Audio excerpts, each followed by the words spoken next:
ಗುರುಗ್ರಹದ ಮತ್ತೊಂದು ಉಪಗ್ರಹ ಯುರೋಪ. ಇದು ಕೂಡ ವಿಜ್ಞಾನಿಗಳನ್ನು ಅಚ್ಚರಿಗೊಳಿಸಿತು. ಯುರೋಪ ಹಿಮದಿಂದ ಆವೃತವಾಗಿದೆ ಎಂದು ವಿಜ್ಞಾನಿಗಳಿಗೆ ತಿಳಿದಿತ್ತು. ಕಿಲೋಮೀಟರ್ಗಳಷ್ಟು ದಪ್ಪವಾದ ಆ ಹಿಮದ ಅಡಿಯಲ್ಲಿ ದ್ರವ ಜಲದ ಸಾಗರವೊಂದಿದೆ ಎಂಬಂತಹ ವಾಸ್ತವವಾಗಿ ಭೂಮಿಯಲ್ಲಿರುವ ಎಲ್ಲಾ ಸಾಗರಗಳ ನೀರನ್ನು ಸೇರಿಸಿದ ಅಷ್ಟಕ್ಕಿಂತ 2 ಅಥವಾ 3 ಪಟ್ಟು ಹೆಚ್ಚು ನೀರು ಇದೆ. ನೋಡಲಿ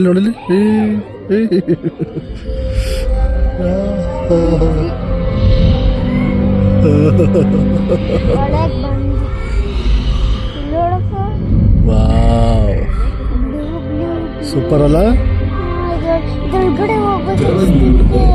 ಜೀವದ ಸಾಧ್ಯತೆಯ ಪ್ರಶ್ನೆ ಏಳುವಂತೆ ಮಾಡುತ್ತದೆ.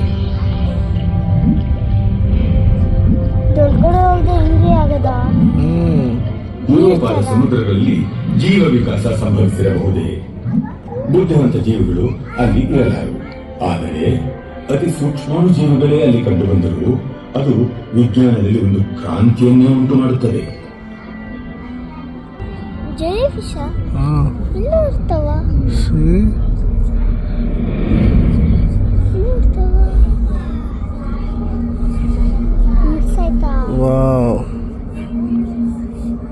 ಆ ಜಂಟಿ ನೌಕೆಗಳ ಮುಂದಿನ ತಾಣವು ಶತಮಾನಗಳಿಂದ ಶನಿಯ ಬೃಹತ್ ಉಂಗುರಗಳು ನಿಜವಾಗಿ ಸಾವಿರಾರು ಸಣ್ಣ ಉಂಗುರಗಳಿಂದ ಕೂಡಿದ್ದುವು ಎಂಬುದನ್ನು ವಿಜ್ಞಾನಿಗಳು ಕಂಡರು.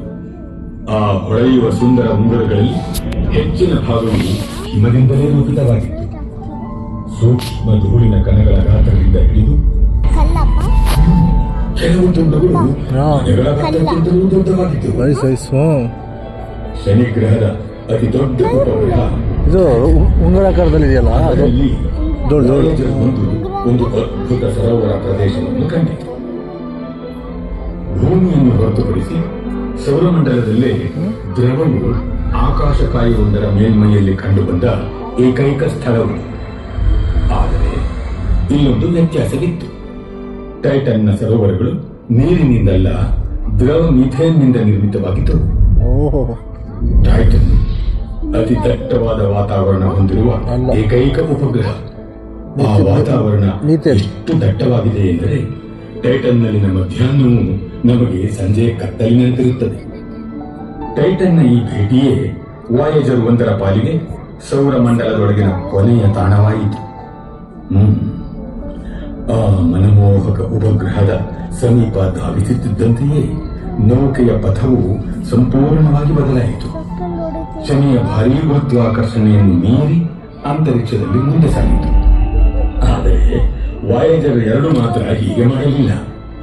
ಅದು ಇನ್ನೂ ನಮ್ಮ ಸೌರಮಂಡಲದಲ್ಲಿಯೇ ಹಲವು ತಾಣಗಳನ್ನು ನೋಡುವುದು ಬಾಕಿ ಇತ್ತು. ವಾಯೇಜರ್ 2 ಶನಿಗ್ರಹವನ್ನು 1981ರ ಆಗಸ್ಟ್ನಲ್ಲಿ ತಲುಪಿತು.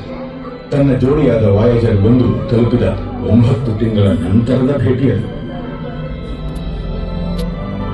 ಶನಿಯ ಎನ್ಸಿಲಾಡಸ್ ಉಪಗ್ರಹವು ಇತರ ಕಾಯಗಳಿಗೆ ಹೋಲಿಸಿದಲ್ಲಿ ಬಹಳ ನೂತನವಾದದ್ದು. ಸುಮಾರು 16 ಕೋಟಿ ವರ್ಷಗಳ ವಯಸ್ಸಿನದ್ದು ಎಂಬುದನ್ನು ವಾಯೇಜರ್ 2 ಗುರುತಿಸಿತು. ಇದರ ಕಡಿಮೆ ಪ್ರಾಯವು ಇದಕ್ಕೆ ವಿಭಿನ್ನ ಮತ್ತು ಆಕರ್ಷಕ ನೆಲಹಾಸನ್ನು ನೀಡಿತ್ತು. ಕೆಲವೆಡೆ ಕುಳಿಗಳಿಂದ ಆವೃತವಾದ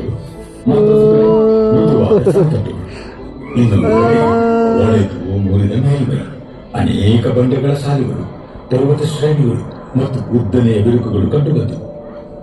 ಎನ್ಸಿಲಾಡಸ್ ಮುಖ್ಯವಾಗಿ ಹಿಮದಿಂದ ಆವೃತವಾದ ನೀರಿನ ಚೆಂಡಾಗಿದ್ದು ಮಧ್ಯದಲ್ಲಿ ಒಂದು ಬೃಹತ್ ಶಿಲೆಯಿಂದ ಕೂಡಿದೆ.